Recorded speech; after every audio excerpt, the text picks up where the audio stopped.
And I'm back. Sorry about the odd edit on the last one. It's because, well, the battery kept running out. I really didn't like the Tom Yum. It was, well, it repeated on me most of the night. You know when you wake up and you got that feeling? I had that most of the night, so out of numbers, I'd give it about that's probably a 5 out of 17. Packaging nice, like the colour, but taste-wise, it's a little bit too much. I've never been a huge fan of Thai food anyway. The one time I did go to a restaurant and have Thai food, I found it like trying to eat volcanic lava. Anyway, before I get to the eating of the noodles, I'll show you these two that I'm going to try with some cooking, because I'm not the world's greatest cook, but I've got some nice beef liver, because I like beef liver because it's very good for you. Any tips for people who get anemia or acne? If you eat beef liver, like I take liver tablets practically every day, it's very good for getting rid of the crap in your skin, or bolstering your immune system. But anyway, getting off topic again. I've got these noodles, Le Chew, which when I saw the package name, I thought that reminds me. I can't remember it. What is it? Chi Chi Le Chew is a gay photographer. Well, not. I don't know whether he's actually gay, but he released a book that was, well, I bought it because being bisexual, and I was literally amazed what I was looking at. I thought it was just going to be like Playgirl hunky stuff, but all the men in it look really, you know, a bit frightening. Probably won't find me very attractive, but blimey. They look like big hairy pro wrestlers. I was quite shocked. Anyway, I don't want to go too deeply into that hole. If anyone wants to know, I'm about 80% heterosexual and 20% gay. So if you're not 6'5", preferably muscular or black, forget it. I'm not really into sort of nerdy gay blokes, except for maybe if they've got a six-pack, but even that, you know. Yeah, anyway, I like a lot of women as well, so, you know, my ideal would be to have a marriage of 3 people, me, a bloke and a woman. But, you know, tough enough getting through gay marriage, let alone that one. Yeah, anyway, back to the noodles. I'm probably going to have to look up on the internet how to do this, because other than doing spaghetti once, I've never actually done noodles. I think I'm supposed to boil them up like any other pasta, but I'm particularly interested because they don't look like sort of spaghetti. They look totally different. They look like basically like those stirrers you get from the coffee places. Anyway, that's a future video. Now, I was going to go for another curry one, but since it's about like 8 o'clock in the evening, I thought, well, I'm going to bed in about 3 hours. I don't want to go through that repeating process again. So I've gone for the two meaty ones of the noodles, the naked noodles. First, Hossin duck, or Housin duck, or whatever the blimey thing is. I quite like duck. I've had to sort of cut down on duck, and I've completely eliminated pork from my diet because I found that I kept getting a strange sort of electric tingling down my left arm. I was a bit worried I was going to have a heart attack, even though I absolutely love Boots does this house in duck roll thing that, oh, I could live off them, they're delicious. But anyway, back to the main subject. Well, sort of. It's the only time that I actually enjoy eating cucumbers with house in duck. But unfortunately, most sandwiches nowadays, they seem to stick cucumber in. Doesn't matter whether you like it or not.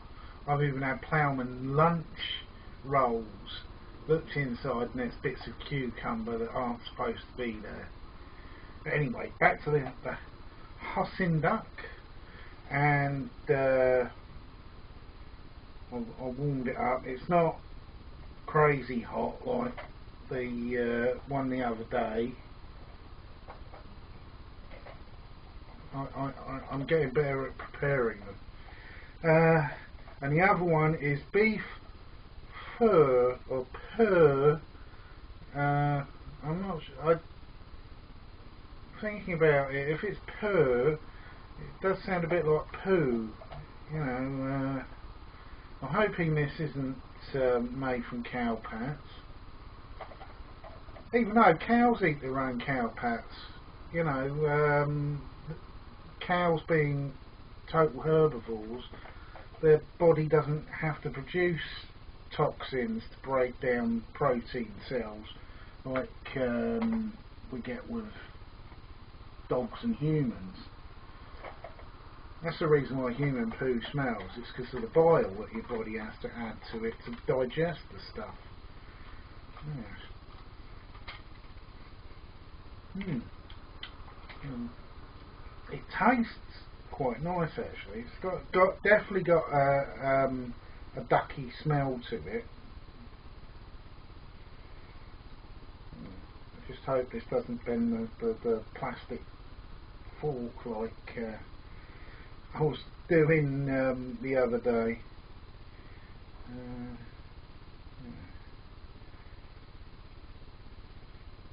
My advice is don't eat these like a pot noodle. Give them a good stir before you start, because for some reason the powders that they put in them, they're not instantly reactive to the water like a pot noodle. I think the mistake is that they've put the noodles, because the noodles are all free moving, the soup base is at the bottom for some reason. I think gravity does that. But it's a bit of an actual design fault really if you're going to eat it like a pot noodle. Bit like if you stick a load of powder in a drink and just pour water in and don't stir it, it all collects at the bottom. But I'll give it a mouthful.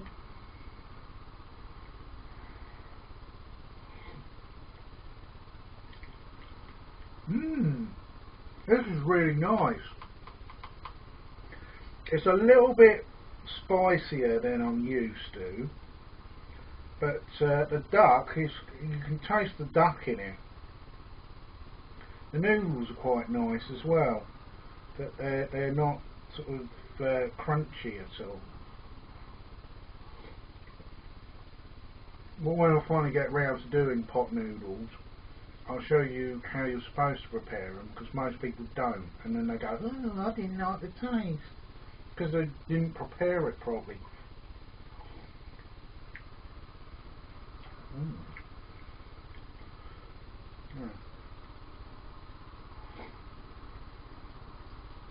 It's definitely got a very spicy kick to it.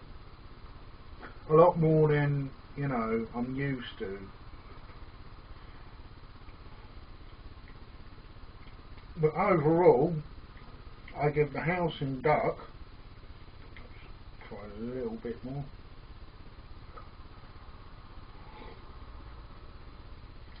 Yeah, the house in duck, this gets 17 out of 17. This is a really nice tasting noodle. So that one, if you're in Tesco's, I think they might sell them in other places, because Naked Noodle, I think you might even be able to buy them off the internet. The house in duck, really good. Right, now to try the beef poo, or purr, or pho. P-H-O, is that pho? Yes, it says Vietnamese, so I've always wanted to go on holiday to Vietnam after watching the Top Gear when they went there. And they got all those suits tailored for them. Oh, this is a bit different. It's not as easily stirrable.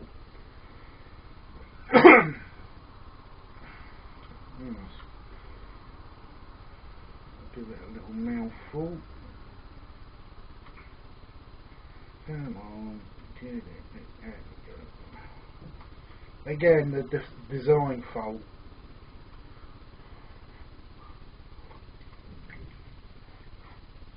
Oh, this is spicy. This is a bit like the Tom Yum, but not as harsh. It's got that spicy kick to it, but it's not sort of it's not too much.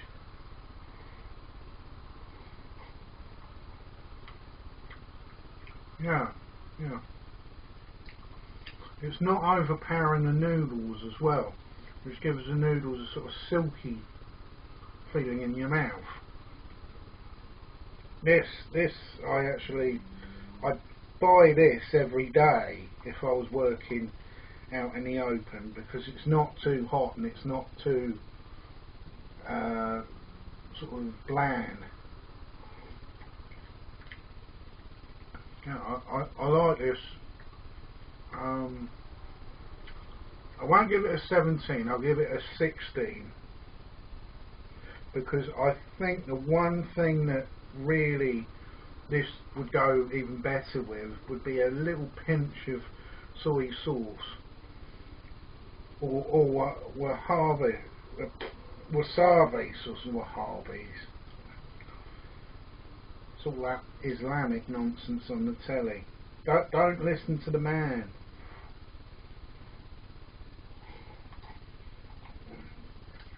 Islamic terrorism, to me, is about as threatening as a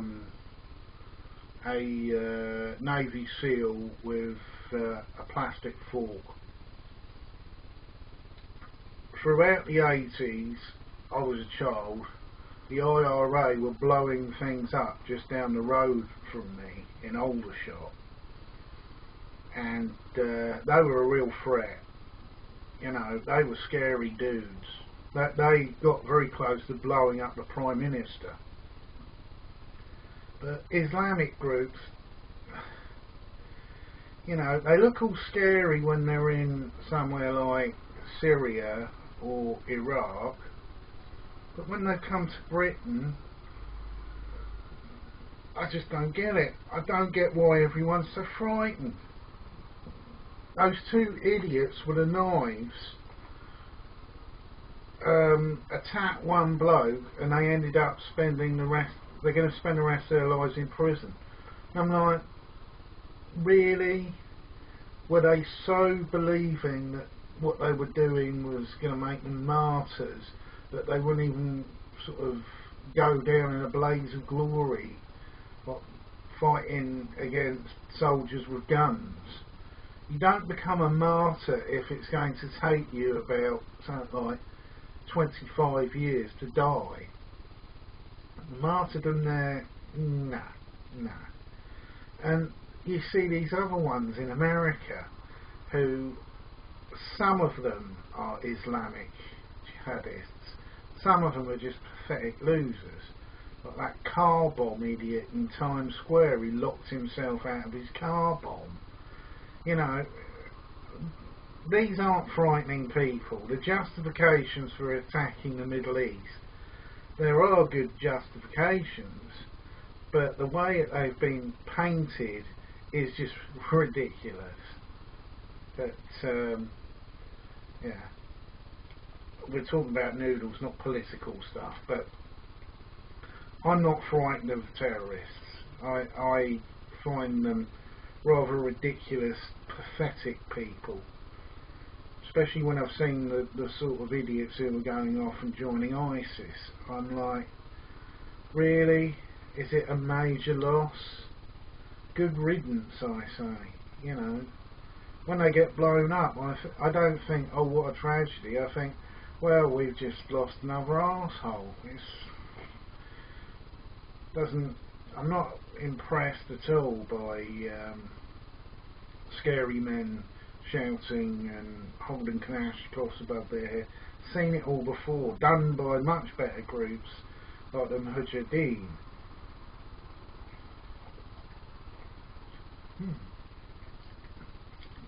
The whole terrorism thing today seems to be a very easy way that politicians think they can stay in power by saying that we have to be secure, that we've got a big scary boogeyman around us all the time. I'm just amazed that people were falling for this. You know, when in the 20th century you had real boogeymen like Adolf Hitler or Joseph Stalin, or the very scary threat of constant nuclear war that I felt in the 80s, and people weren't running around screaming and saying that you can't say this, you can't say that, people being insulted all the time. It was ridiculous. It's a sideshow. I believe the main reason why there's so much focus on this all the time is that not very bright people, certainly not real politicians, will keep screaming and shouting this to drown out the fact that they've usually screwed up their economy. Groups particularly like the Republicans in America, or that complete moron I was watching earlier, Alex Jones, was screaming and shouting about New World Orders and all that. It's just rather sad and pathetic. The Republicans are pretty much in the same position that the Conservatives were in the 1960s, shouting about their lost empire, how they're going to make a country great again. We've heard all this before. Anthony Eden said that sort of nonsense during the Suez crisis, and they ended up with a lot of egg on their face and pretty much were no longer a world power. Sad to say, that is basically what America's becoming. Instead of focusing on trying to improve people's lives, nowadays it seems to be, let's tear things apart, let's tear down all the good laws, let's put up a lot of stupid laws like anti-Sharia ones in states that don't even have Muslims. Just ridiculous. Basically the Republicans and Democrats don't have a lot of difference between them nowadays anyway. They're both right wing, they're both drowning in bureaucracy at all levels, they're both hypocritical, and basically they only interest is mainly protecting people who vote for them. Well, not even that really. The Republicans are just the 11 of them I've seen on the telly recently. Just out of the 11, I think Donald Trump's the only one who seemed slightly normal. Most of them seem to shout and scream about really pointless nonsense about abortion, because abortion's the worst thing to happen in the world. And I'm like, well, maybe some people just don't want babies. They can't afford to have children. I'd be completely pro that view if the state were going to take care of all of those mothers, that they were going to be given decent welfare. I'd go, well, maybe they should keep their babies. But when you're tearing welfare to pieces and then telling people they shouldn't have sex or they shouldn't have condoms, abortions and murders, when the thing's not even got any consciousness yet, I just find it pathetic. I just see America as a sinking ship. I can't remember the last thing that I've seen that was actually made by Americans that I found impressive. I think that the last pinnacle that they snapped off and threw into the abyss, for me, was NASA. Let's not have any more space shuttles. Let's have the International Space Station basically being funded and kept going literally by the International Space Administration and the Russians, because that will show how great America is. Let's throw millions at things that really don't matter, but let's throw out the one great achievement of the 20th century by America. Let's forget about sending men to the moon. Let's forget about creating things like a solar shield that would help us with global warming, because there's plenty of millionaires who don't pay any tax who say that's not true, global warming is a conspiracy. Yeah. I think if the Republicans are so confident about there being no global warming, they should all put their headquarters and have every one of their meetings on the coast of Miami. Let's see how long. Fort Lauderdale would probably be better. You know, they could go and meet some actual women and not strange crones like Michelle Bartman or that crazy Alaskan Palin woman. But they won't do that. Of course they won't. It's a lot easier to say that it's all a conspiracy and Obama and scientists, because they've got the 2% of scientists who agree with them, who are usually not even scientists. People like Johnny Ball, who isn't a scientist. He used to make science programs, which I really enjoyed as a kid and opened my eyes to the world of science. But he denies the existence of global warming, which is ridiculous. But lots of these idiots will keep saying that there's nothing to it when suddenly we get high tides and half of London is submerged and half of Florida goes, and then the great crisis which will happen in the next 10-15 years, that all of a sudden you'll get loads of people having to move into Europe from Holland, because Holland's below sea level. Part of it's artificially made with all the dikes, but the Republicans will still deny this is happening, that this is all a conspiracy and some other nonsense. I think the funniest one was, I think it was one of the New York Republicans who said that global warming can't be happening because they got 2 weeks of snow last year. And when you look at idiocy like that, you just have to burst into laughter and say, how has this man got any form of power whatsoever? What is he doing in a job to basically be governing a country? It just, over my head. I don't get it.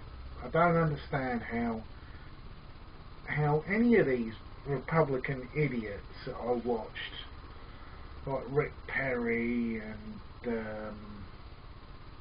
I think the funniest one that I've ever seen was Louis Gohmert, who sort of looks like a turtle without a shell, and he just says things that you think, oh dear. It's a little bit like seeing pensioners when they get drunk, just rattling off insane things that just aren't true. I think the funniest one was he said that all of the Democrats are secret Muslims, that Barack Obama is actually the Antichrist, I think was one of his lines. And that 99% of all of the immigrants coming into America are secretly members of Al-Qaeda. And I just thought, really? Please someone give him his tranquilizers. You know, I could put up with talk like that on a documentary about the mentally ill, not from people who are trying to be running an empire. But eventually the American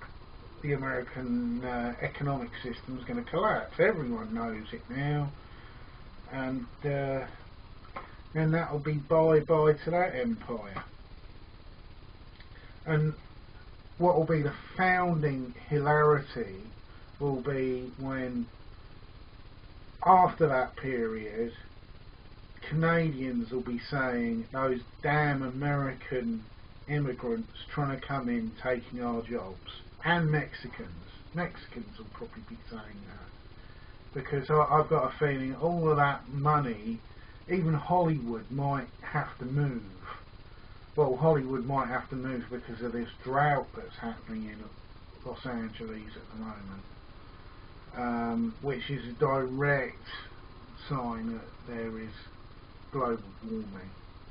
All the equatorial regions will become desert regions. It's not going to rain again in certain parts of the world. It's happened before.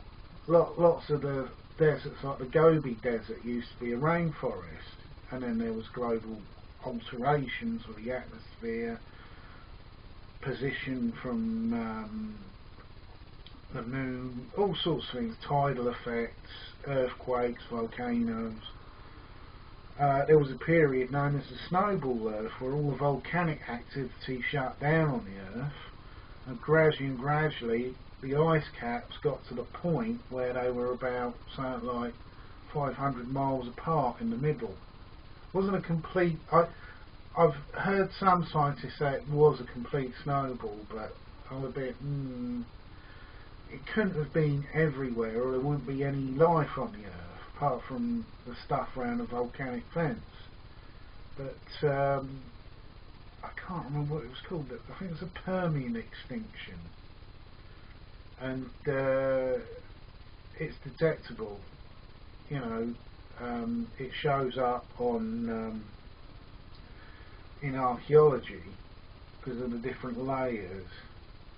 Anyway, I'm completely off topic. Yeah, the noodles. I've got one more naked noodle to do. That'll be a curry one, which I'll do tomorrow in the morning, because if I get indigestion when I'm asleep, it wakes me up. What else was there? Oh yes, the big pack noodles. I'll probably do one of the packs hopefully tomorrow evening or Friday evening. I might even show a video of me cooking it in the wok.